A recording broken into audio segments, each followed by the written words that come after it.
Hello, in this video I'm gonna show you how to connect Airpods to your HP Pavilion 15.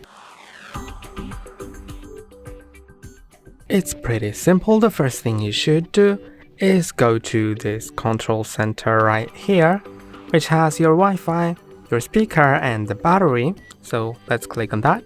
Now select Wi-Fi, click on the arrow next to it, and then make sure that Bluetooth. Make sure that Bluetooth is enabled. Now you can click on Show All Devices, or what I suggest is clicking on More Bluetooth Settings, so it'll be kind of easier to add that. Now click on Add Device and select Bluetooth.